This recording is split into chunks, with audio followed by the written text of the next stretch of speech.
Okay जी, तो आज हम नया चैप्टर शुरू करने वाले हैं which is D and F block elements. और चौथा ही चैप्टर है, मुश्किल सा चैप्टर नहीं है, ठीक है। इजी इजी क्वेश्चंस है यहाँ पे, इजी इजी आंसर है। न्यूमेरिकल पार्ट खत्म हो गया हमारा, ठीक है। और चौथा ही चैप्टर है, ठीक है। डी एंड एफ ब्लॉक के एलिमेंट्स की अगर हम बात करें तो यहाँ पे अगर आप देखेंगे तो ग्रुप 3 से लेके ग्रुप 12 तक जितने भी एलिमेंट्स हैं हमारे, ठीक है। ग्रुप 3 से लेके ग्रुप 12 तक जितने भी एलिमेंट्स हैं उनको हम क्या बोलते हैं? डी ब्लॉक एलिमेंट्स, या हम इन्हें क्या बोलते हैं? ट्रांजिशन एलिमेंट्स, ठीक है जी। सिंपल सी बात करते हैं यहाँ पे, मोटा मोटा मैं आपको बताता हूँ। ग्रुप 3 से लेके ग्रुप 12 तक जितने भी एलिमेंट्स हैं हमारे उनको हम क्या बोलते हैं? ट्रांजिशन एलिमेंट्स बोलते हैं, ठीक है जी। They are known as transition elements, या हम इन्हें डी ब्लॉक एलिमेंट्स बोलते हैं। D block elements, transition elements. अब ट्रांजिशन का मतलब क्या हो रहा है कि धीरे धीरे चेंजेस हो रहे हैं। अगर आप एस ब्लॉक से चलोगे पी की तरफ तो बीच में क्या हो रहे हैं? लेफ्ट साइड पे मोस्ट रिएक्टिव मेटल्स हैं, है ना। जब आप लेफ्ट टू राइट जा रहे हो, तो उस केस में क्या हो रहा है? हमारे पास बीच में मेटल्स आ रही हैं, फिर उसके बाद नॉन मेटल्स मतलब मेटलॉइड्स, और फिर लास्ट में क्या आ रहा है? हमारा नॉन मेटल्स आ रहे हैं। तो धीरे धीरे क्या हो रहा है? छोटा छोटा ट्रांजिशन हो रहा है। उससे एक तो ये नाम हो गया ट्रांजिशन एलिमेंट। हम इन्हें क्यों बोलते हैं? बिकॉज दे मतलब एस से पी की तरफ जा रहे हैं, धीरे धीरे मेटेलिक से नॉन मेटेलिक ट्रांजिशन आ रहा है, राइट। दूसरा ट्रांजिशन क्या है? दूसरा रीजन क्या है इन्हें ट्रांजिशन एलिमेंट्स बोलते हैं? Because they have incomplete. जब हम इनकी इलेक्ट्रॉनिक कॉन्फ़िगरेशन पढ़ेंगे, प्लस हमने पढ़ा था इन्हें डी ब्लॉक एलिमेंट्स क्यों बोला जाता है? बिकॉज जो लास्ट इलेक्ट्रॉन है वो कौन से सब शेल में आ रहा है? डी सब शेल में आ रहा है, ठीक है जी। तो जब हम इनकी फिलिंग करते हैं तो इनके पास क्या होगा? They have incomplete D orbitals. Incomplete D orbitals हैं इनके ग्राउंड स्टेट में या किसी भी ऑक्सीडेशन स्टेट में। ये भी रीजन है इसको ट्रांजिशन एलिमेंट्स बोलते हैं। क्लियर हो गया? मेन जो है, जब भी वो पूछेगा what do you mean by transition element, transition elements are elements which have incomplete D orbitals in their ground state or any of its oxidation state। समझ आ गया? ये पूछा जाता है, बहुत generally asked question है ये वाला। Why do we call them transition elements? ठीक है जी, लिख लीजिए question. Why do we call these elements as transition elements?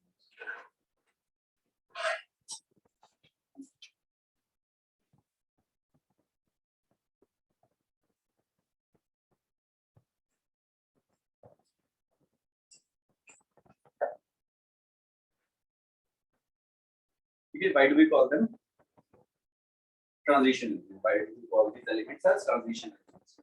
Because they have incomplete d orbitals, in their ground state, or any of its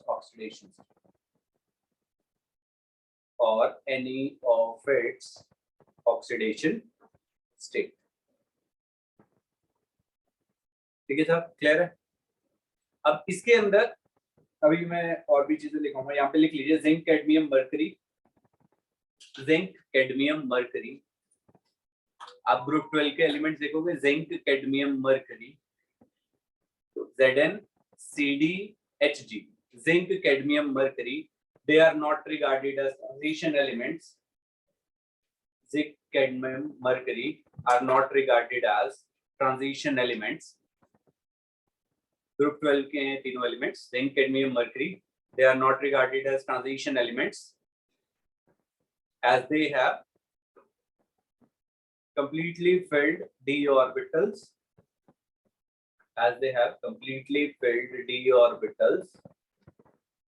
in any of its oxidation state, in ground state or any of its oxidation state, in ground state also. They have completely filled d orbital in any of its oxidation state and in ground state. Clear है जी? Sir repeat करना। Okay, zinc, cadmium, mercury, they are not regarded as transition elements as they have completely filled d orbital in any of its oxidation state and in ground state. चाहे ground state ले लीजिए चाहे कोई भी oxidation state ले लीजिए, वहां पे they have completely filled D orbitals. ठीक है जी, क्लियर है जी। इनको हम क्या बोलते हैं, ट्रांजिशन एलिमेंट्स बोलते हैं।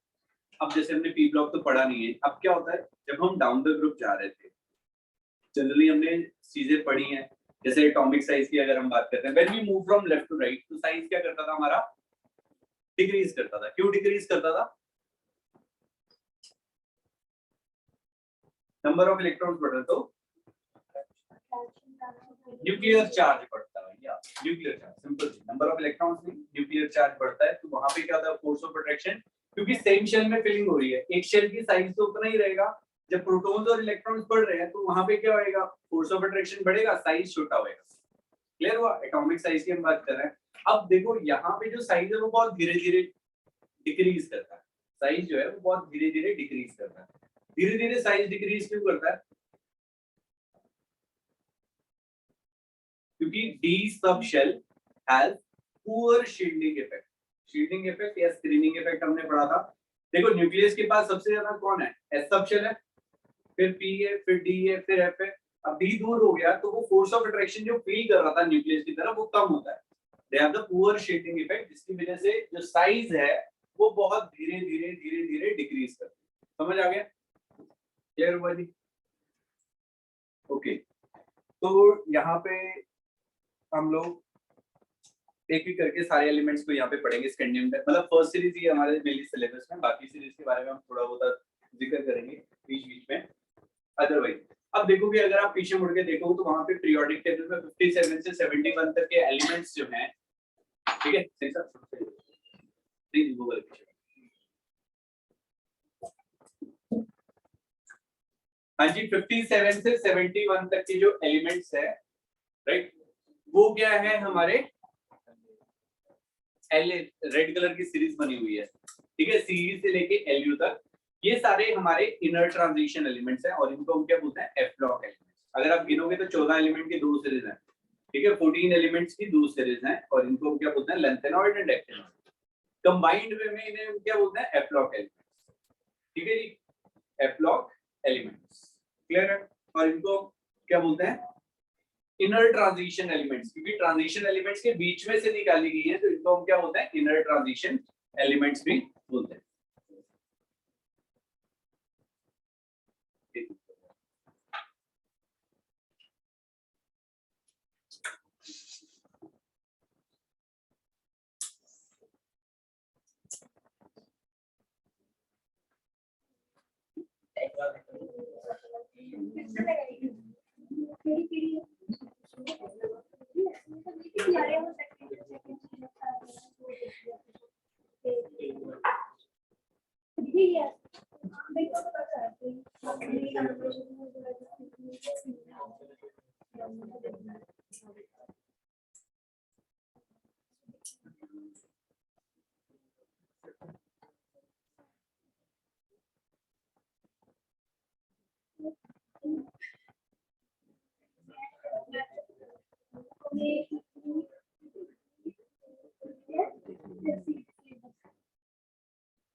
हाँ जी, ट्रांजिशन एलिमेंट्स। अब यहाँ पे हम लोग क्या करने वाले हैं, अगर transition elements inner transition elements हो गए हमारे, अब यहाँ पे दो एलिमेंट की सीरीज थी, एफ ब्लॉक हो गए, ठीक है जी, और दूसरे कौन से हो गए, डी ब्लॉक। ठीक है, डी ब्लॉक की अगर आप देखोगे तो वहाँ पे 4 सीरीज है, इनको हम सीरीज वाइज पढ़ते हैं। जनरली हमने क्या पढ़ा था, जब ग्रुप 1 पढ़ा था एस ब्लॉक या पी ब्लॉक, तो उनको ग्रुप वाइज पढ़ रहे थे, जैसे हैलोजेंस हमने पढ़ने हैं तो group 17 fluorine, chlorine, bromine, iodine group wise पढ़ेंगे। सोडियम जैसे वो हमारे एल्कली या अल्कलाइन अर्थ मेटल थे, तो वो भी हम क्या कर रहे थे, ग्रुप वाइज पढ़ रहे थे। बट यहाँ पे हम लोग कैसे स्टडी करेंगे, लेफ्ट टू राइट।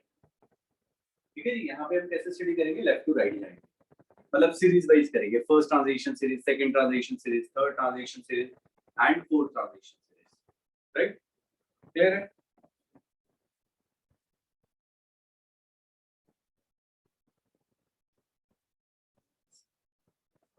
तो कौन कौन से हैं, पहले फर्स्ट ट्रांजिशन सीरीज लिखते हैं। यहाँ पे लिखिए जरा, फर्स्ट ट्रांजिशन सीरीज, इसको हम बोलते हैं 3D सीरीज भी बोलते हैं, फर्स्ट ट्रांजिशन सीरीज।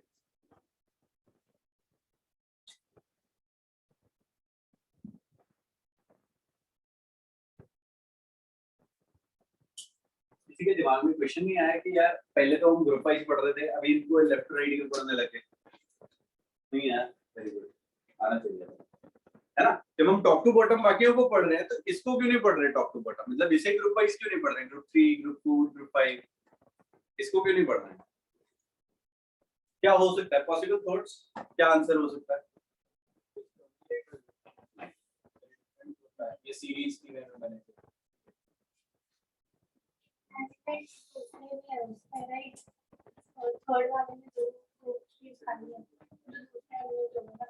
दो स्पेसिस कौन सी निकाली हैं? अरे नहीं, वो 57 से 71 नीचे निकाल दिया। फर्स्ट ट्रांजिशन सीरीज बताओ फिर। चलो उसको एक्सेप्शन आ गया, 7 ग्रुप, 8 ग्रुप, 9 ग्रुप, उनको भी नहीं पढ़ते, उसमें तो कुछ नहीं निकाला। नहीं, देखो यहाँ पे देखो सिमिलैरिटीज थी, जब हम यहाँ पे टॉप टू बॉटम जाते थे, जब हम ग्रुप वाइज पढ़ रहे थे तो वहां पे सिमिलैरिटीज थी। यहाँ पे क्या हो रही है, ज्यादा सिमिलैरिटीज है when we move from left to right.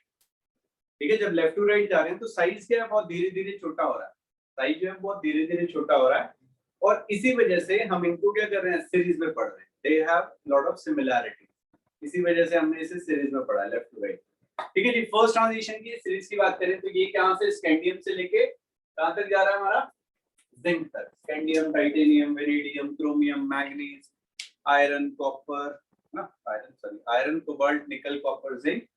ठीक है जी, ऐसे first transition series. Second transition series कहां से है, एट्रिबियम से कैडमियम तक, और तीसरी सीरीज कहां से शुरू होगी, हफनियम से, और वो कहां तक जा रही है हमारी, मरकरी तक। हाँ जी, क्या रह गया? नहीं, नेक्स्ट है रदरफोर्डियम से, और ये जो फोर्थ ट्रांजिशन सीरीज है ना हमारी, ये क्या है भैया, हमारी इनकम्प्लीट है, this is incomplete transition series. Clear है? इनको हम क्या बोलते हैं, इनकम्प्लीट ट्रांजिशन सीरीज बोलते हैं। ये मतलब इनकम्प्लीट है इसलिए इसके बारे में हम पूरा नहीं कर रहे। क्लियर हो गया? और बहुत सारे एलिमेंट्स जो है इसमें कुछ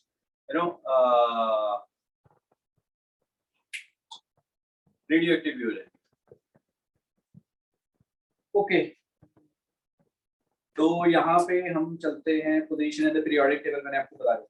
अब हम जनरल इलेक्ट्रॉनिक कॉन्फ़िगरेशन की बात करते हैं, जनरल हम इलेक्ट्रॉनिक कॉन्फ़िगरेशन की बात करेंगे। इलेक्ट्रॉनिक कॉन्फ़िगरेशन में क्या होगा, general electronic configuration, this is ns 0 to 2 n-1 d 1 to 10। n की वैल्यू जो है वो 4 to 7 रहेगी, n की वैल्यू जो है वो 4 to 7 रहेगी।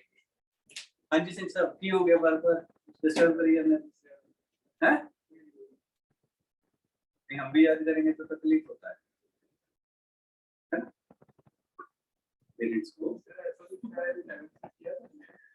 हाँ जी सर, बिल्कुल नहीं किया था। ठीक है, ns 0 to 2 n-1 1 to 10। ठीक है, कई बुक्स में ऐसा भी लिखा हो सकता है कि ns 1 to 2 n-1 d 1 to 10। ठीक है जी, अब कुछ अलग अलग बुक्स है, जैसे अगर आप पैलेडियम को देखोगे, पीछे देखो जरा, पैलेडियम कौन से ग्रुप का एलिमेंट है? हाँ जी, 10th ग्रुप का है, निकल के नीचे पीडी है। अब इसकी इलेक्ट्रॉनिक कॉन्फ़िगरेशन थोड़ी सी डिफरेंट हो जाती है, इसमें क्या आता है, पीडी में 5s0 4d10, तो इसलिए मैंने यहाँ पे ये किया ns 0 to 2 कर दिया। कुछ बुक्स में लिखा गया ns 1 to 2, इसमें लिखा गया ns 0 to 2। क्लियर है जी? तो यहाँ पे पीडी में 5 है 0, 4d 10 भी होता, तो इसलिए मैंने यहाँ पे एस 0 to 2 लिख दिया।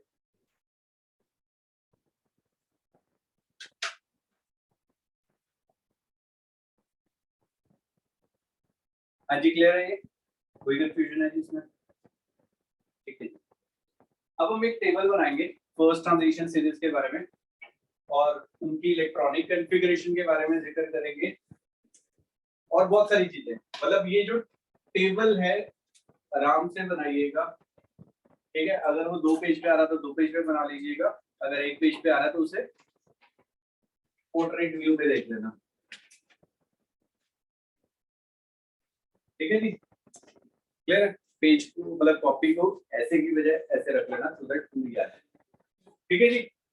तो यहाँ पे हम क्या करते हैं, scandium, titanium, vanadium, chromium, manganese, iron, cobalt, nickel, copper and zinc. Atomic number 21, 22, 23, 24, 25, 26, 27, 28, 9 and 30, ठीक है? कुछ इस तरीके के बना लेना। अभी हम यहाँ पे इनकी इलेक्ट्रॉनिक कॉन्फ़िगरेशन, मतलब मैं यहाँ पे M की इलेक्ट्रॉनिक कॉन्फ़िगरेशन लिखूंगा, फिर उसके बाद M+ लिखेंगे, हम M+2 लिखेंगे और M+3 लिखेंगे। +3 की जरूरत नहीं पड़ेगी, यहीं तक लिखेंगे हम, ठीक है जी?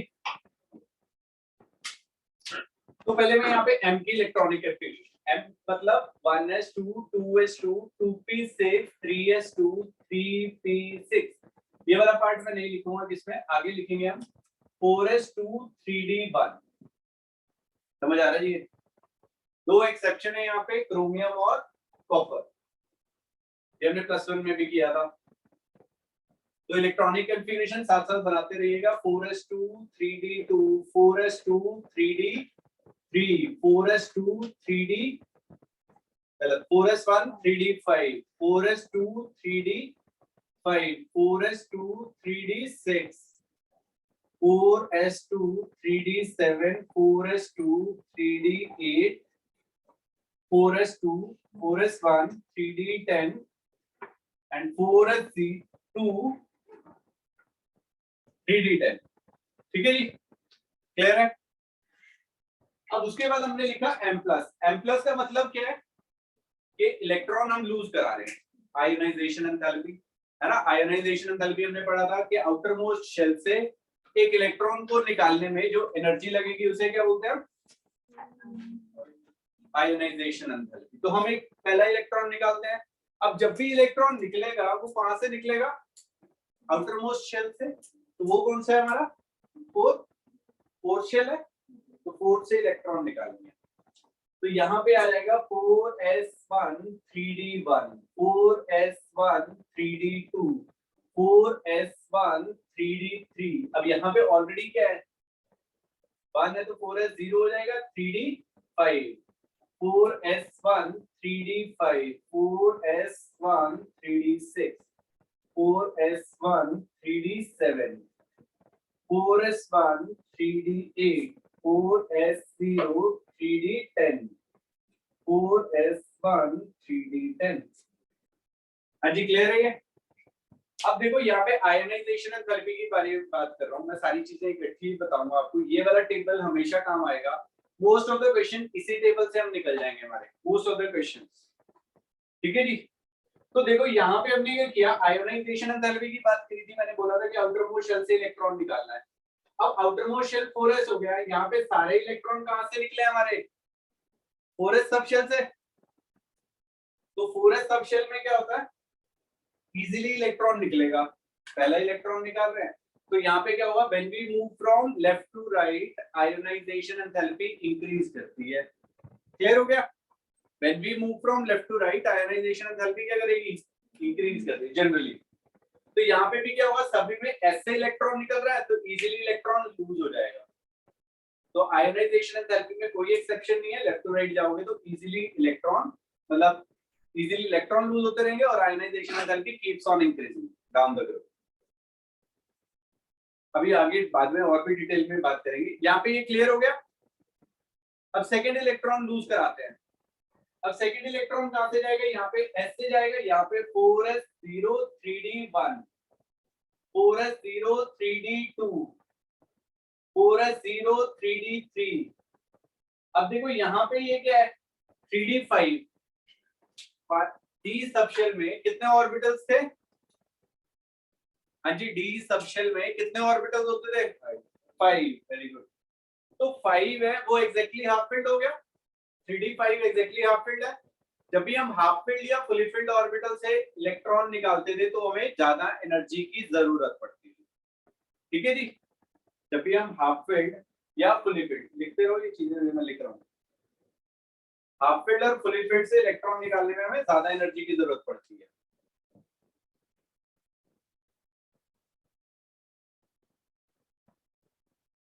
Half filled and fully filled orbitals have high ionisation enthalpy, ऐसा कैसे लिख सकते हो? समझ आ गई जी?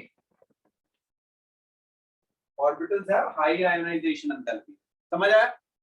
अब यहाँ पे D5 था, D5 से D4 की तरफ जा रहे हैं हम लोग, तो यहाँ पे क्या हो गया 4s0 ऑलरेडी था, तो यहाँ पे हो गया हमारा 3d4, यहाँ पे हो जाएगा 4s0 3d5, 4s0 3d6, 4s0 3d7, 4s0 3d8, 4s0 3d।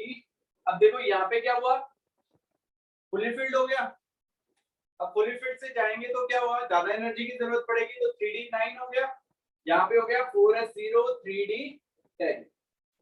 तो मतलब क्या हुआ, पहले वाला देखो, बाद में लिख लूंगा, सुन लो पहले। When we move from left to right, मैंने अभी आपको बोला कि ionisation enthalpy keeps on increasing क्योंकि साइज छोटा हो रहा है, साइज छोटा हो रहा है तो फोर्स ऑफ अट्रैक्शन बढ़ रहा है, तो इलेक्ट्रॉन को पुल करने के लिए मेरे को क्या करना पड़ेगा, ठीक है ना?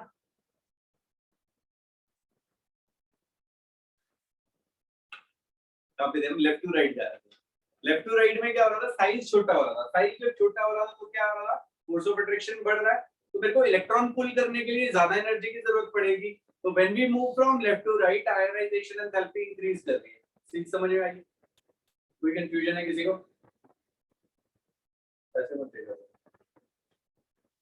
ठीक है जी। When we move from left to right, size छोटा हो रहा है, फोर्स ऑफ अट्रैक्शन बढ़ रहा है, आयोनाइजेशन एंथैल्पी इंक्रीज करेगी। अब यहाँ पे क्या हुआ, हमने जब इलेक्ट्रॉन लूज कराया तो एस सबशेल से लूज हुआ सभी में, तो मतलब आयोनाइजेशन एंथैल्पी जो है फर्स्ट सीरीज की हमारी first ionisation enthalpy it keeps on increasing when we move from left to right, ठीक है जी। लिखना है आप लिख सकते हो, समझ आ गया? अब सेकंड वाले पॉइंट पे चलते हैं। अब सेकंड में मैंने क्या बोला कि जब हमने M+ से M+2 पे गए, M+ से हम M+2 पे जा रहे हैं, मतलब एक और इलेक्ट्रॉन, एक तो लूज कर लिया, दूसरा इलेक्ट्रॉन और एक और निकाल रहे हैं।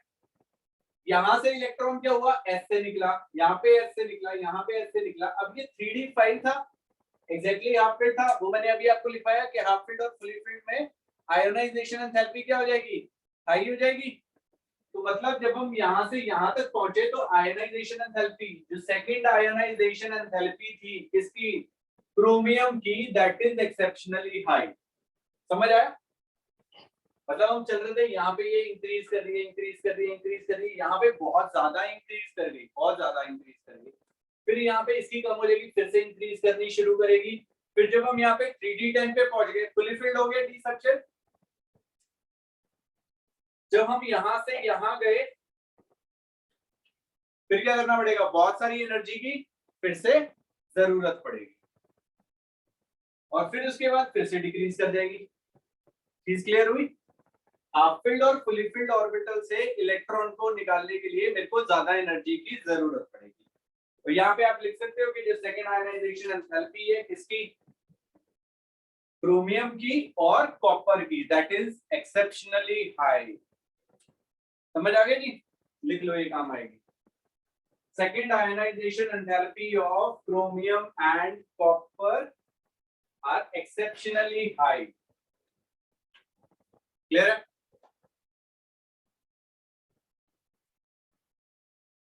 समझ आ गई जी? चले आगे।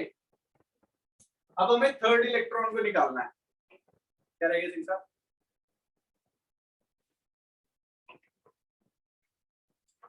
second ionization enthalpy of chromium and copper are exceptionally high. समझ आ गया? अब चलते हैं हम यहाँ पे M+3 पे। जब यहाँ पे 3D1 था तो यहाँ पे हो गया 3D0, 4S0, 3D0, 21 में से 3 गए, कितने रह गए? 21 में से 21 में से 3 गए, कितने रह गए? 18 किसका एटॉमिक नंबर है? आर्गन का। नोबल गैस कॉन्फ़िगरेशन में आ गया, मतलब ये 3 इलेक्ट्रॉन लूज करने के बाद नोबल गैस कॉन्फ़िगरेशन में आ गया। तो इसकी क्या हुआ? ऑक्सीडेशन स्टेट समझ में आई। कौन सी स्टेबल है? स्कैंडियम की +3। समझ आया? क्लियर हुआ? क्योंकि इसने लूज कर लिए। हर कोई चीज क्या कर रहा था? अपना ऑक्टेट कंप्लीट करना था। नोबल गैस कॉन्फ़िगरेशन, इसने 3 इलेक्ट्रॉन लूज करे, नोबल गैस कॉन्फ़िगरेशन पे आ गया, तो इसके ऑक्सीडेशन स्टेट क्या हो गया? +3। समझ आया? अब टाइटेनियम में क्या होगा? 4s0 3d1। समझ आया? अगर ये एक और इलेक्ट्रॉन लूज कर जाए तो फिर से नोबल गैस कॉन्फ़िगरेशन पे आ जाएगा। तो टाइटेनियम का ऑक्सीडेशन स्टेट कौन सा हो गया? स्टेबल, +4। क्लियर है? उसके बाद हम वेनेडियम पे चलते हैं। तो यहाँ पे क्या हो जाएगा? 4s0 3d2। ठीक है जी। और वेनेडियम क्या करेगा? +5 ऑक्सीडेशन स्टेट शो करेगा। चलो ऑक्सीडेशन स्टेट को मारते हैं बोलिए अभी यहाँ तक क्लियर है जी। उसके बाद ये 3d4 था तो 3d3 में कन्वर्ट हो गया। अब यहाँ पे आयरन आ गया, सॉरी मैंगनीज आ गया। मैंगनीज की थर्ड आयनाइजेशन एंथैल्पी, यहाँ पे 3d5 था, यहाँ जाओगे तो क्या होएगा? 3d4। बहुत सारी एनर्जी की फिर से जरूरत पड़ेगी इलेक्ट्रॉन को बाहर निकालने में। यहाँ पे ये इजीली चला जाएगा। ये हो गया 3d5, 3d6, 3d7, 3d8। अब जिंक जो है वो क्या करेगा? बहुत सारी एनर्जी लेगा, बहुत सारी एनर्जी लेगा इलेक्ट्रॉन को लूज करने के लिए। हाँ जी, क्लियर है? ये समझ आ गया? अगर आपको ये टेबल समझ में आ गया, 80% क्वेश्चन समझ में आ गए। ठीक है जी। इस टेबल में ही सारा कुछ है, डायरेक्टली इनडायरेक्टली।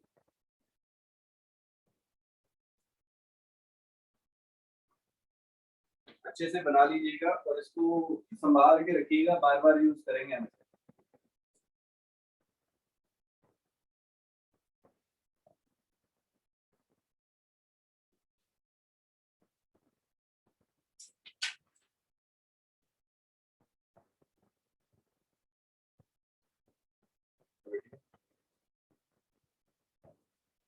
चलिए आगे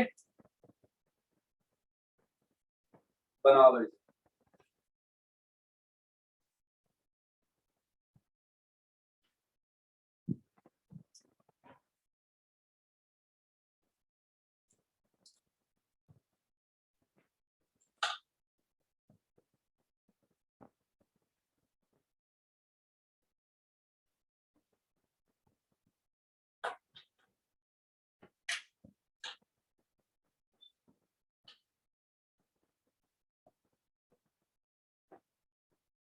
बन गया भैया मेरा? चलिए नेक्स्ट टॉपिक लिखे, general trends in chemistry of first transition elements. General trends in the chemistry of first transition series.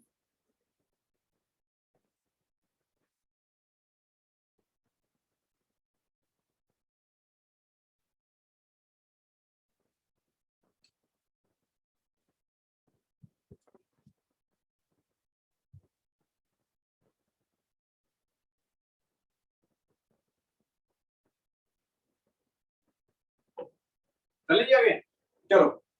अब देखो, अब एक क्वेश्चन पे आते हैं। यहाँ पे हमने क्या किया? जनरल प्रॉपर्टीज की हम बात कर रहे हैं। ठीक है, general trends in the chemistry of transition, first transition series के बारे में बात कर रहे हैं। ठीक है, जनरल ट्रेंड्स की अगर हम बात करें तो यहाँ पे मेल्टिंग पॉइंट के बारे में बात करेंगे, इनके बॉइलिंग पॉइंट के बारे में बात करेंगे, और बाकी इनकी कंडक्टिविटी, ऑक्सीडेशन स्टेट्स, ये सारी चीजों के बारे में हम यहाँ पे बैठ के बात करेंगे। तो सबसे पहली चीज जो आती है दैट इज स्ट्रेंथ। या मेल्टिंग पॉइंट के बारे में बात करते हैं। अगर हम पीरियोडिक टेबल के बिल्कुल लेफ्ट साइड पे देखें तो कौन से एलिमेंट्स हैं? अल्कली मेटल्स हैं, and these are the metals which can cut with the knife, है ना, सॉफ्ट होती हैं। मैग्नीशियम, अल्कलाइन अर्थ मेटल, थोड़ी सी और होगी। जब हम लेफ्ट टू राइट जा रहे थे ना, इधर से जाते हैं, लेफ्ट टू राइट जब हम जा रहे हैं तो क्या हो रहा है, जो मेटल्स है वो हार्ड होती जा रही है ना। स्कैंडियम देखी नहीं है हमने, टाइटेनियम, वेनेडियम, क्रोमियम आप लोगों ने देखी है ना, ऐसे क्रोम की प्लेटिंग होती है कहीं पे, बड़ी हार्ड होती है ना। जब हम लोग छोटे थे तो हमारे पास है ना दूसरे वाली साइकिलें होती थी, हमारे पास नहीं होती थी। रिक्शे वाले की देखी होंगी आपने, वो क्रोम वाली क्रोम प्लेटिंग आती है आजकल तो गाड़ियों पे भी आती है, चमकती है। काफी काफी टाइम तक वो क्रोम प्लेटिंग हटती नहीं है ना, वो रहती है काफी लंबे टाइम तक। क्यों रहती है? बिकॉज क्रोम जो है, क्रोमियम जो है, that is very hard metal. ठीक है, मैंगनीज एक्सेप्शन है, आयरन आयरन तो आयरन भी हार्ड ही है। उसके बाद कोबाल्ट, निकल, कॉपर की तरफ गए तो वो क्या हुई, सॉफ्ट मेटल हो गई। मतलब जो स्ट्रेंथ है मेटल की वो सबसे ज्यादा किसकी है? क्रोमियम की है। अगर आप फर्स्ट सीरीज में देखोगे तो जो सबसे ज्यादा स्ट्रेंथ है, सबसे ज्यादा मेल्टिंग पॉइंट या सबसे ज्यादा बॉइलिंग पॉइंट की अगर आप बात करोगे तो क्रोमियम एलिमेंट एक ऐसा है जिसका सबसे ज्यादा मेल्टिंग पॉइंट है। अब ये क्यों हुआ होगा? मेटल्स के अंदर मेटालिक बॉन्डिंग होती है, समझते हो ये चीज? क्या होता है मेटालिक बॉन्डिंग का मतलब? आपने बोला समझते हो? हाँ जी, मेटालिक बॉन्डिंग का मतलब क्या होता है?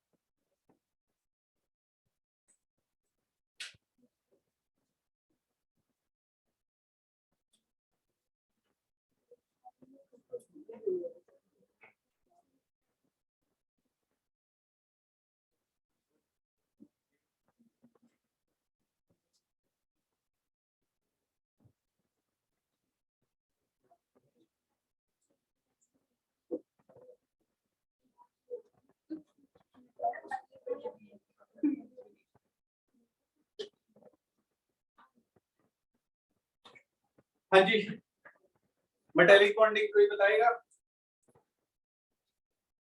हाँ जी, कर्नल्स, मोबाइल इलेक्ट्रॉन कुछ नाम की चीज होती है।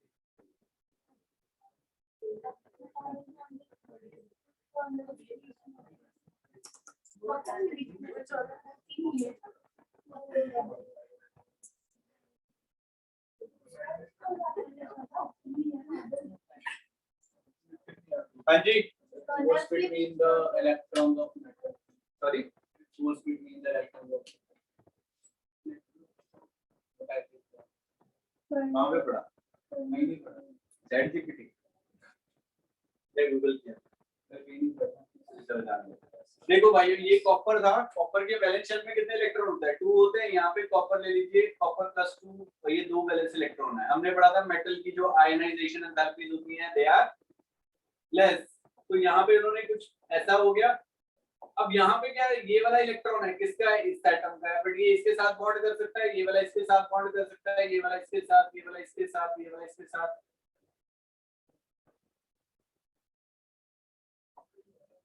अब जिसी कोई भी मेटल है उसके पास अनपेयर्ड इलेक्ट्रॉन, जितने ज्यादा अनपेयर्ड इलेक्ट्रॉन होंगे उतने ज्यादा वो बॉन्ड्स बना सकता है दूसरे एटम के साथ। ठीक है, स्कैंडियम की हम बात करते हैं। स्कैंडियम के पास कितने एटम्स थे? 3, है ना। टाइटेनियम के पास कितने हैं? 4। तो मतलब 4 बॉन्ड बना सकता है, 4 मेटालिक बॉन्ड बना सकता है। वेनेडियम कितने बनाएगा? 5। क्रोमियम कितने बनाएगा? 6। क्योंकि 5 तो उसके डी सबशेल में है, एक कहां पे है हमारा?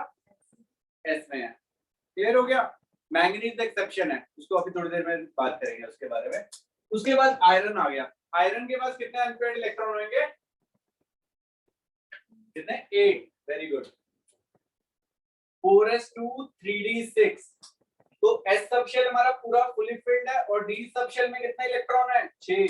1 2 3 4 5 एंड 6। कितने अनपेयर्ड रह गए? 4। समझे? उसके बाद आयरन के बाद आप कोबाल्ट में जाओगे तो कितने इलेक्ट्रॉन रह जाएंगे? 3। निकल के पास जाओगे तो 2। कॉपर के पास 1, और जिंक के पास 0। तो जिंक क्या होगी? सॉफ्ट मेटल होगी। जिंक क्या होगी भैया? हमारी सॉफ्ट मेटल। क्यों? क्योंकि वहां पे जो मेटालिक बॉन्ड्स हैं वो बेकार है, पुअर है। समझ रहे हो? और क्रोमियम के पास सबसे ज्यादा अनपेयर्ड इलेक्ट्रॉन थे, that's why it has the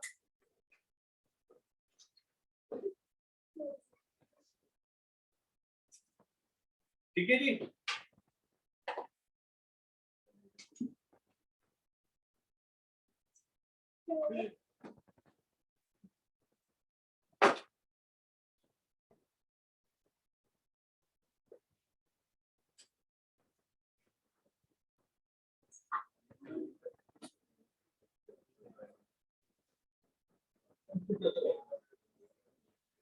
हाँ जी, क्रोमियम के पास सबसे ज्यादा अनपेयर्ड इलेक्ट्रॉन थे, इसी वजह से उसका जो मेल्टिंग पॉइंट होएगा वो सबसे ज्यादा होने वाला है।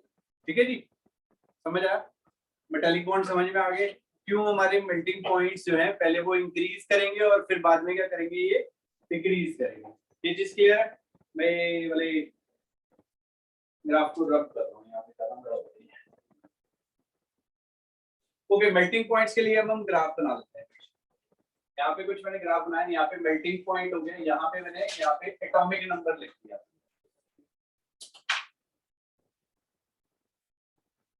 हाँ, अगली बार याद समझाओगे यहाँ पे पूरा टॉपिक। मैं समझा रहा हूँ, नहीं समझ रहा है।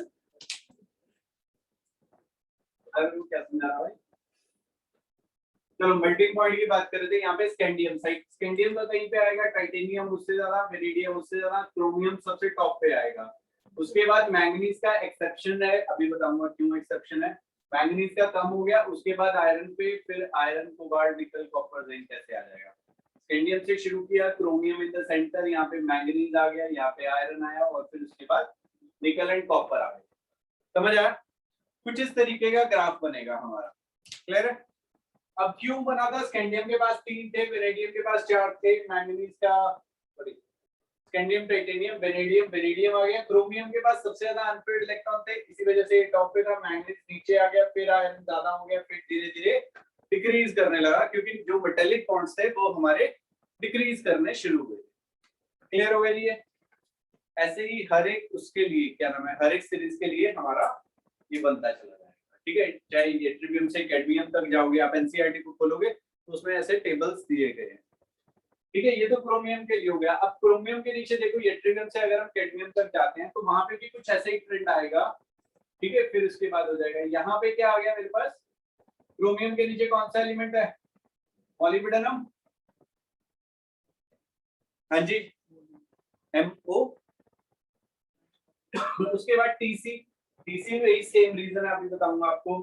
उसके बाद हम आगे चलते हैं टंगस्टन के लिए, उसके अंदर भी यही होएगा, टंगस्टन टॉप पे आएगा, W जो है वो टॉप पे आएगा।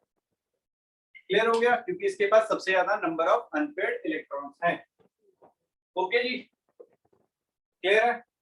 क्रोमियम, मोलिब्डेनम, टंगस्टन, इनके पास सबसे ज्यादा अनपेयर्ड इलेक्ट्रॉन है, इसी वजह से सबसे ज्यादा मेटालिक बॉन्ड्स हैं, इसी वजह से इनका जो मेल्टिंग पॉइंट है वो सबसे ज्यादा। सिंपल। ठीक है जी, चलें आगे। ओके, अब बात आती है यहाँ पे कि भैया हमारे पास कुछ एक्सेप्शन थे जो हम बात कर रहे थे, है ना? कौन कौन से थे? Manganese, zinc, cadmium, they have exceptionally high, exceptionally low melting point। लिख लीजिए, manganese, zinc, cadmium, they have exceptionally high, low melting point। ठीक है जी, इनके जो मेल्टिंग पॉइंट है भैया बड़े लो है। क्या रीजन होएगा? एक तो इनकी इलेक्ट्रॉनिक कॉन्फ़िगरेशन की तरफ देखिए जरा।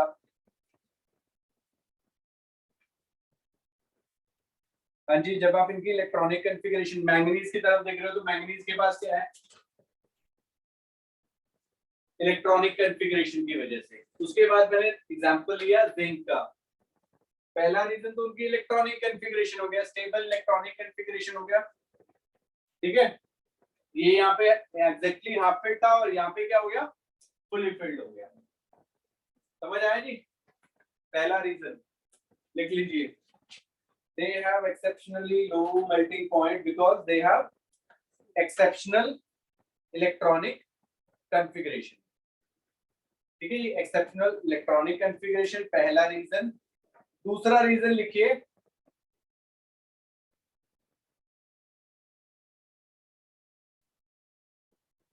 दूसरा रीजन लिखिए, दे show more than one structures, metallic structure at room temperature. They show more than one metallic structure at room temperature.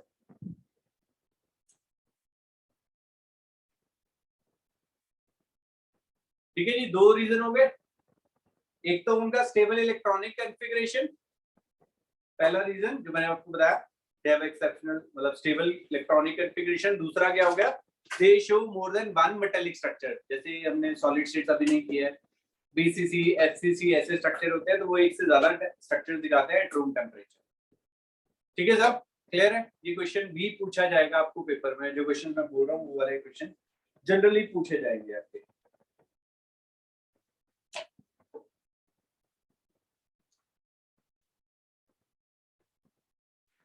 Fine, उसके बाद हम बात नेक्स्ट लिखिए enthalpy of atomisation. Melting point का सारा वो पूरा मैंने बता दिया आपको, सारी की सारी डिटेलिंग। ठीक है, बेजुबान फिसल जाती है ना।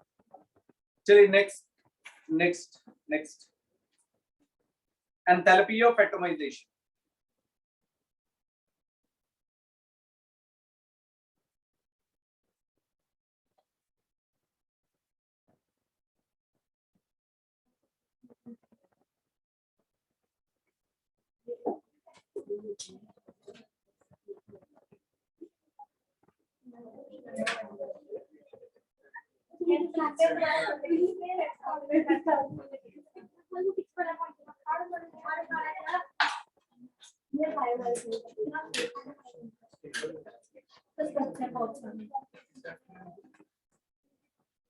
Enthalpy of atomisation, enthalpy of atomisation का मतलब क्या होता है? क्या रहेगा सिंह भाई?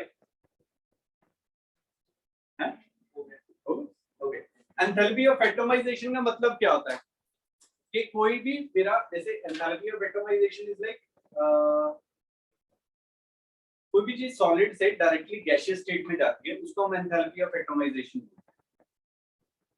ठीक है, उसे तो हम एंथैल्पी ऑफ सब्लिमेशन भी बोलते हैं। अब मेरे पास मेटल एटम है ना, कोई भी मेटल है, उससे मेरे को एक एटम बाहर निकालना है, तो कैसे निकाल सकता हूं मैं? कोई भी एक मेरे पास मेटल है, उससे एक एटम को बाहर निकालना है, वो पॉसिबल नहीं है। उसको मैं कैसे पॉसिबल कर सकता हूँ? अगर मैं उसे डायरेक्टली सॉलिड से गैसियस स्टेट पे ले जाऊंगा तो वो एटॉमिक फॉर्म में आ जाएगी। ठीक है, सोडियम कैसे एग्जिस्ट करता है? Na का फॉर्मूला क्या लिखते हैं? सोडियम का Na लिखते हैं, Na2 Na3 Na4 ऐसे कुछ तो नहीं लिखते। तो मेरे को उसे एटॉमिक फॉर्म में लाने के लिए मेरे को क्या करना पड़ेगा? उसे डायरेक्टली सॉलिड से गैसियस फेज में लेके आना है, तो वो एटॉमिक फॉर्म में आ जाएगी। समझ आ रहा है?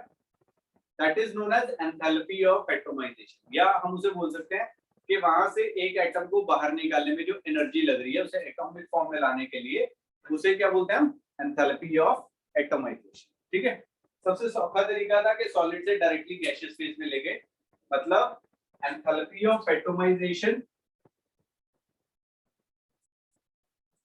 Enthalpy of atomisation is equal to enthalpy of sublimation. एक ही बात है,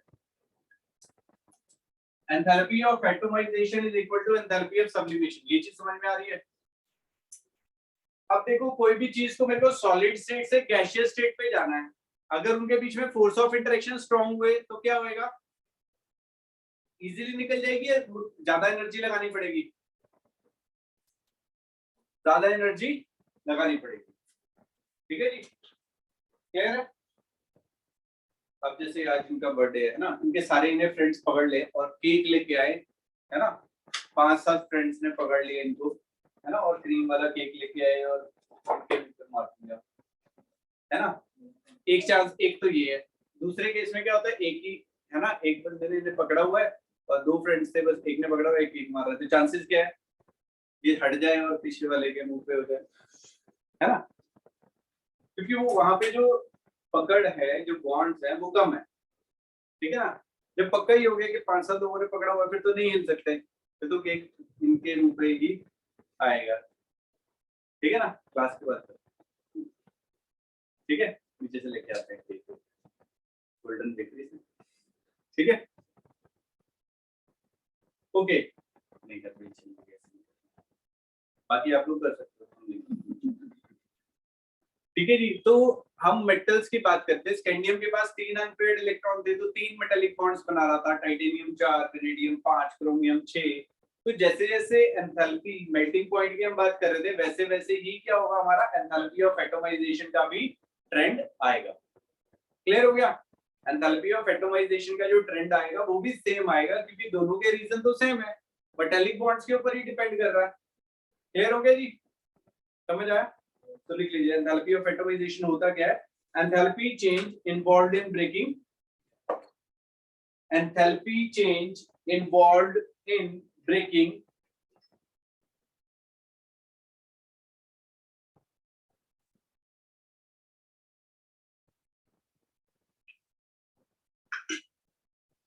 enthalpy change involved in breaking the metallic lattice of the crystalline, involved in breaking the metallic lattice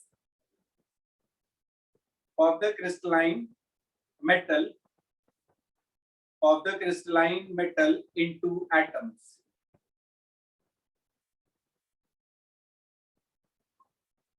ठीक है जी, एटॉमिक फॉर्म में हम लेके, ये भी चीज लिख लीजिएगा, enthalpy of atomisation is equal to enthalpy of sublimation.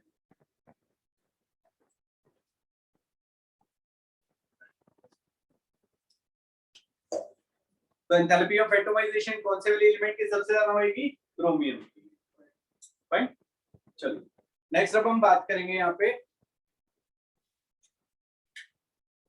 Atomic radii.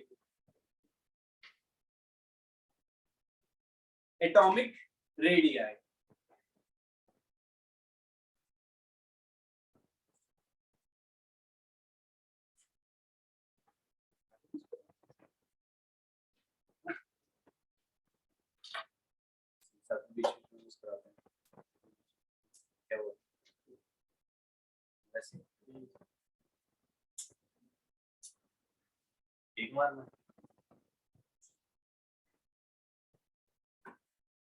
Okay, next लिखिए एटॉमिक रेडियाई। अब एटॉमिक रेडियाई क्या होगा, बताया था मैंने, when we move from left to right क्या होएगा, साइज डिक्रीज करेगा, ठीक है। पहले साइज डिक्रीज करेगा, लिख लीजिए, size slowly decreases till chromium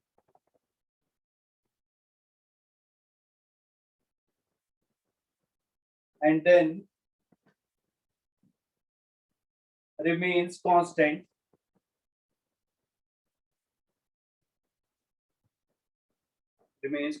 till copper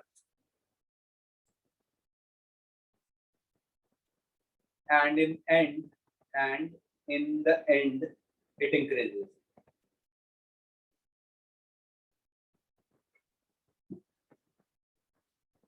okay, क्या प्रोबेबल रीजन हो सकता है, पहले डिक्रीज कर रहा है, ये तो मैंने बता दिया था, इंक्रीज न्यूक्लियर चार्ज था, न्यूक्लियर चार्ज जो है when we move from left to right, nuclear charge बढ़ रहा है तो साइज डिक्रीज करेगा, उसके बाद वो कांस्टेंट हो गया और इन द एंड वो बाहर जाके फिर से इंक्रीज हो गया। क्यों सेम रहने का रीजन बताओ। मैंने आपको पूरा ट्रेंड लिखवाया, when we move from left to right, तो पहले वो डिक्रीज कर रहा है, उसका रीजन मैंने आपको बता दिया कि न्यूक्लियर चार्ज भैया इंक्रीज कर रहा है, इसी वजह से हमारा साइज जो था वो डिक्रीज कर रहा था। उसके बाद फिर क्या हुआ, वो कांस्टेंट हो गया और इन द एंड जाके वो बढ़ गया। रीजन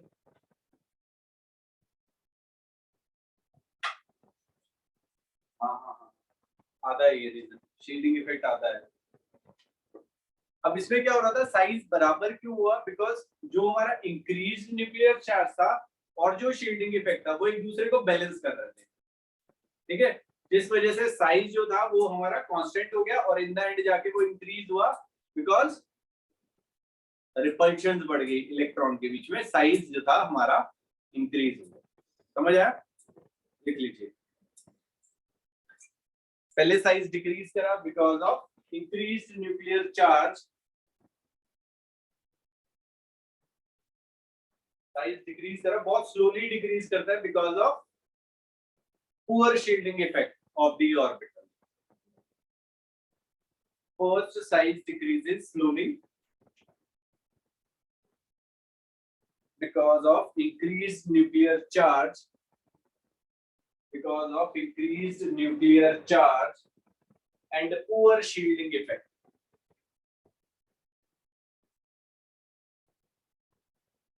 उसके बाद साइज कांस्टेंट हो गया, साइज कांस्टेंट, उसमें लिख लीजिए इंक्रीज न्यूक्लियर चार्ज. कुछ रह गया?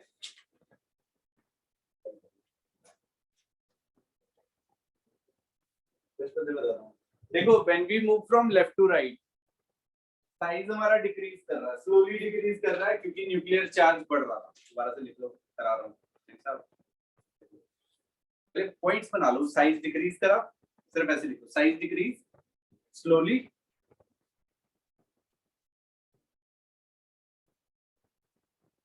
because of increase in nuclear charge.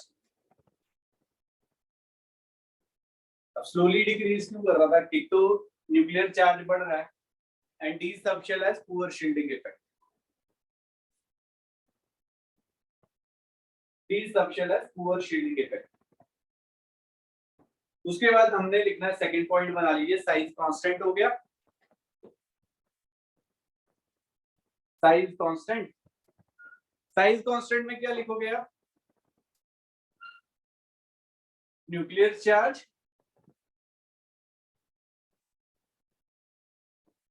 और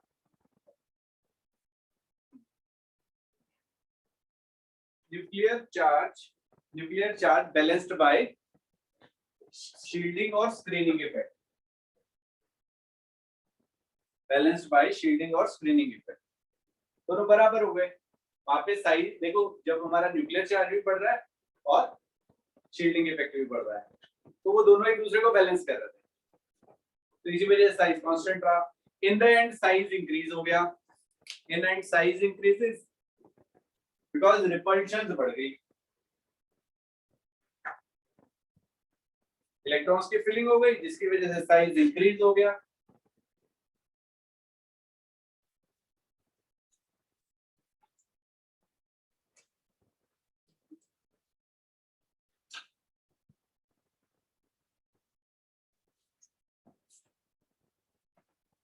ठीक है जी, क्लियर है? ओके. उसके बाद मेटालिक कैरेक्टर के बारे में वही ये चीजें कि क्या होती है मेटालिक कैरेक्टर में. They are ductile, malleable, sonorous, good conductor of heat and electricity. ठीक है, they have high melting and boiling point except zinc, cadmium, mercury and manganese. ठीक है जी, ये लिख लोगे मेटालिक कैरेक्टर. ये तो सभी को मालूम है, बचपन से पढ़ते आ रहे हैं ना मेटालिक कैरेक्टर के बारे में. ओके, उसके बाद लिखिए डेंसिटी. डेंसिटी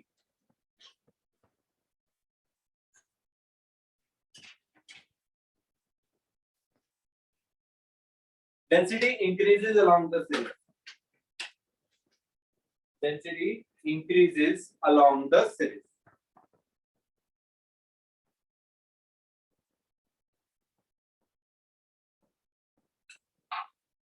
Fine, clear है जी?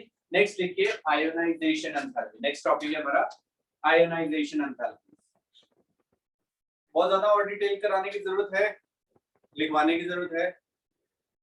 भाइयों बहनों बोलो, याद रहेगा? क्वेश्चन बहुत बार ही आएंगे भाई, नेम में डायलॉग मारना.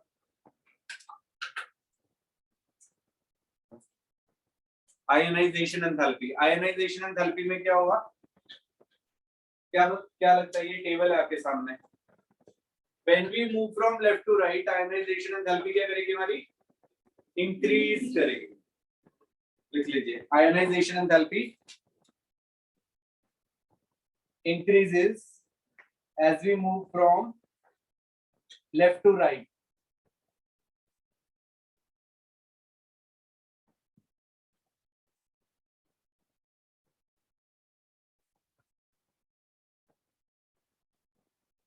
क्लियर है, साइज के ऊपर ही डिपेंड करती है हमारी आयनाइजेशन एंथैल्पी। तो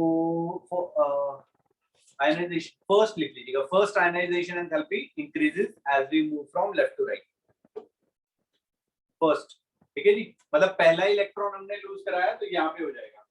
अब उसके बाद एक और चीज लिख लीजिएगा, delta IH1 that is less than delta IH2 less than delta IH3, समझ आया? First ionization enthalpy is less than second ionization enthalpy less than third ionization enthalpy. ये चीज समझ में आती है सभी को? अजी सार्थक जी, ऑनलाइन वालों भाइयों, क्लियर है ये चीज? सभी को क्लियर है?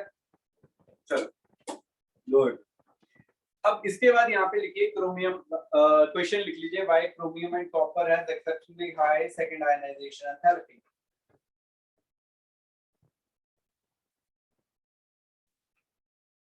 Why chromium and copper have exceptionally high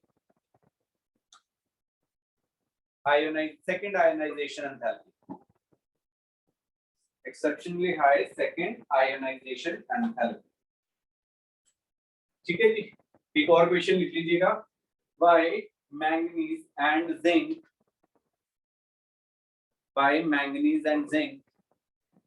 have exceptionally high third ionization enthalpy। Clear है जी? रीजन मालूम है? आप इनकी इलेक्ट्रॉनिक कॉन्फ़िगरेशन देखो, यही टेबल से निकल जाएगा। जब हमने सेकेंड आयनाइजेशन एंथैल्पी की बात किया यहाँ पे देखो, जब हमने सेकेंड आयनाइजेशन एंथैल्पी क्रोमियम की बात की तो D5 क्या था हमारा, एग्जैक्टली हाफ फिल्ड था, और कॉपर क्या था हमारा, फुली फिल्ड था। तो यहाँ से यहाँ जाने में हमें क्या करना पड़ेगा, बहुत सारी एनर्जी की जरूरत पड़ेगी, और यहाँ पे फुली फिल्ड से इधर निकालेंगे तो हमें फिर से बहुत सारी एनर्जी की जरूरत पड़ेगी। दूसरे वाले क्वेश्चन में मैंने मैंगनीज दिया, मैंगनीज में क्या है, एग्जैक्टली हाफ फिल्ड था, यहाँ से इलेक्ट्रॉन निकालेंगे तो फिर से बहुत सारी एनर्जी की जरूरत पड़ेगी, और यहाँ पे भी फुली फिल्ड से निकालेंगे तो बहुत सारी एनर्जी की जरूरत पड़ने वाली है। क्लियर हो गया? वहां पे लिख लीजिए आंसर में, due to extra stability of half filled and fully filled orbital, due to extra stability of exactly half filled and fully filled d orbitals।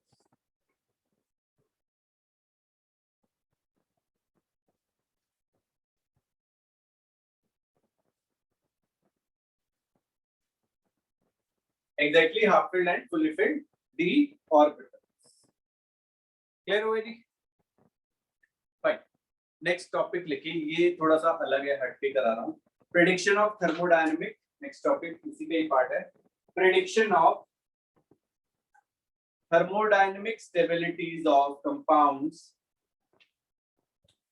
prediction of thermodynamic stabilities of compounds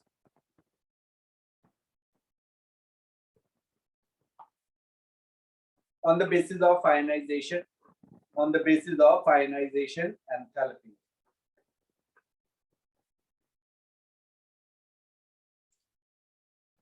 ठीक है जी, जैसे हमने बड़े सारे compound पढ़े थे, अगर हम टिन की या लेड की बात करें तो लेड का कौन सा, लेड जो है दो टाइप के कंपाउंड बनाता है, Sn+2 भी बनाता है और Sn+4 भी बनाता है। इन दोनों में से कौन से वाले स्टेबल है, टिन वाले या लेड वाले, सॉरी +2 वाला या +4 वाला? उसका कैसे प्रेडिक्शन किया जाए वो अभी मैं आपको चीज करा रहा हूं, ठीक है। प्लैटिनम है, प्लैटिनम जो है वो +2 या +4 बनाएगा, कौन से वाले स्टेबल हैं वो चीजें बता रहा हूं, ठीक है, कैसे हम प्रेडिक्ट करेंगे उनकी आयोनाइजेशन एंथैल्पी से। चलिए लिखिए, smaller the ionization enthalpy of a metal, smaller the ionization enthalpy of a metal greater will be the thermodynamic stability. Greater will be the thermodynamic stability. Greater will be the thermodynamic stability of its compound.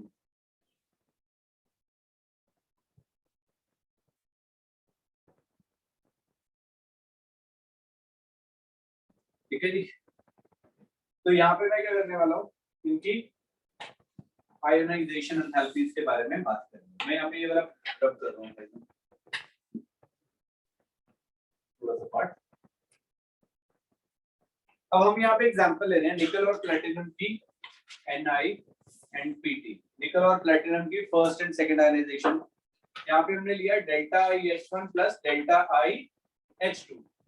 ये दो हमने लिए। इसके लिए दिया हुआ 2.49 into 10 raised to power 3 kilojoule पर मोल, और नीचे वाले में दिया है 2.66 into 10 raised to power 3 kilojoule पर मोल। उसके बाद हमने delta IH3 plus delta IH4 ये लिया। इसके लिए दिया हुआ 8.8 into 10 raised to power 3 kilojoule पर मोल, और यहाँ पे हमारे पास 6.7 into 10 raised to power 3 kilojoule पर मोल। क्लियर है जी? और इससे आगे हमने इनका सम कर दिया, आगे हमने इनका कर दिया टोटल सम।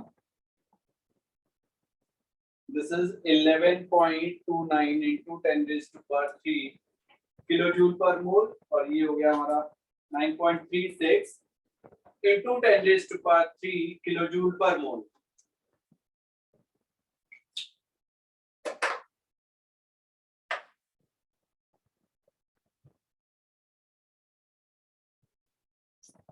ठीक है जी, लिख लिया। अभी मैंने आपको एक चीज लिखवाई, एक लाइन लिखवाई थी, क्या था उसमें लिखा हुआ था, smaller the ionization enthalpy of metal greater will be the thermodynamic stability of its compound. ठीक है जी। इन दोनों में से कौन से वाले की, निकल की और प्लेटिनम में से किसकी आयनाइजेशन एंथैल्पी कम है? निकल की कम है सर, टोटल नहीं, यहाँ पे फर्स्ट और सेकंड की बात कर रहे हैं। तो इन दोनों में अगर देखा जाए तो निकल ज्यादा स्टेबल है। अगर हम +4 स्टेट में जाते हैं, +4 स्टेट में जा रहे हैं, तो किसकी आयनाइजेशन एंथैल्पी कम है? प्लैटिनम की। तो प्लैटिनम 4 मेरा ज्यादा स्टेबल है, निकल +2 मोर स्टेबल है। मतलब अगर मैं यहाँ पे बात करूं निकल +2 एंड निकल Pt +2 में मोर स्टेबल कौन है? Ni+2। और अगर हम यहाँ पे Ni+4 एंड Pt+4 में देखें तो Pt+4 जो है वो मेरा ज्यादा स्टेबल है। समझ आ गई जी?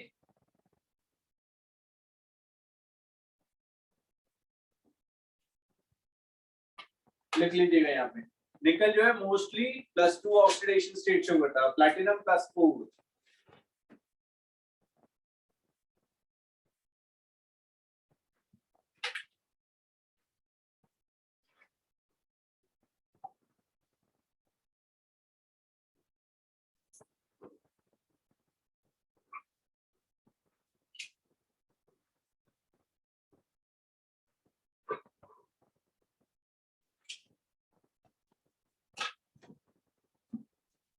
हाँ जी, हो गई ये।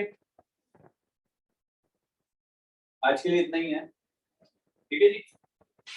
तो अगला टॉपिक जो है वो काफी बड़ा है, थोड़ा सा टाइम लेगा वो, तो वो करेंगे हम नेक्स्ट क्लास में। हाँ जी, किसी को कुछ पूछना है? ऑनलाइन वालों, ऑफलाइन वालों?